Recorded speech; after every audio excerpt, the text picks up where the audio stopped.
beep.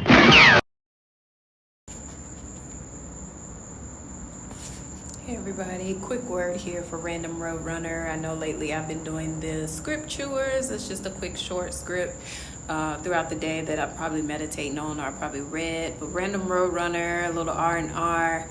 God was working on me about the core or our inner man, earlier this week in scriptures about what defiles a person, about your inner man or, your outer man and your inner man, the core of a thing, because our core determines our positioning for our next place or our next endeavor. So I wanted to talk about that because we don't really concern ourselves with the inner.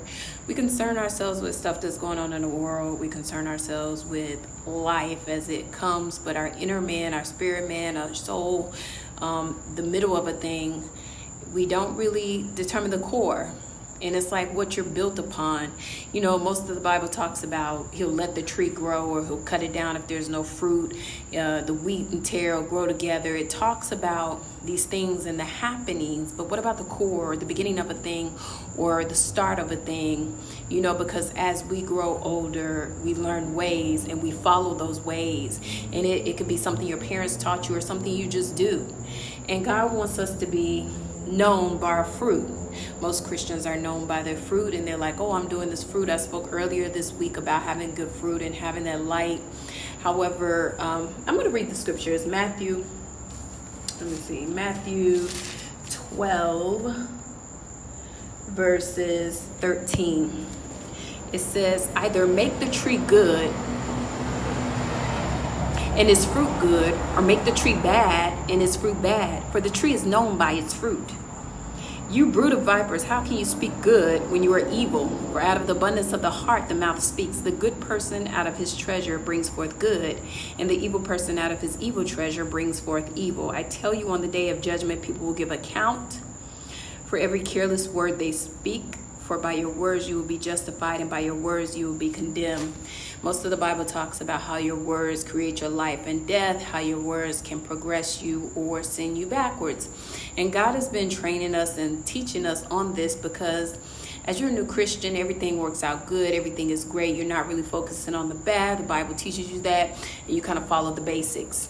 But then life hits you, and there's, demons, there's storms, I don't want to scare anybody, but there's evil, there's principalities, there's rulers of darkness, there's, authorities, and all kinds of stuff that occurs spiritually with our spirit man that can attack those basics that you learned in the very beginning.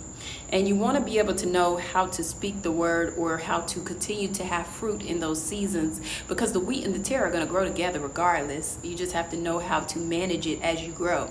As you're being watered, how do you grow? Because of the core of yourself. How you grow is how you grew. How you grow is how you grew, because if I grew up a certain way, I'm going to continue to walk in that way regardless, unless it happenstance and you just have no choice and you have to go the other route. However, regardless of what happens, you're going to walk in the way in which you knew when you grew.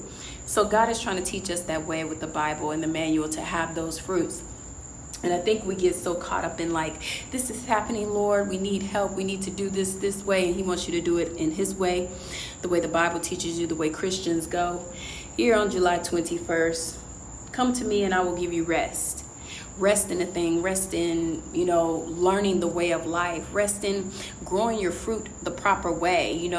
This year we're working on forming and growing. At the time Jesus declared, I thank you, Father, Lord of heaven and earth, that you have hidden these things from the wise and understanding and revealed them to little children.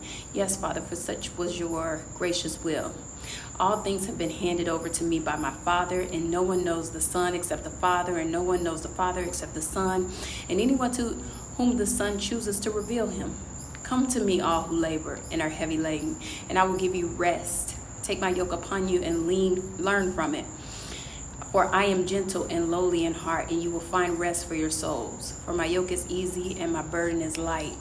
God is telling us nothing is too hard for him. He's telling us he can help us in every situation, every season. We just got to learn how to grow from it.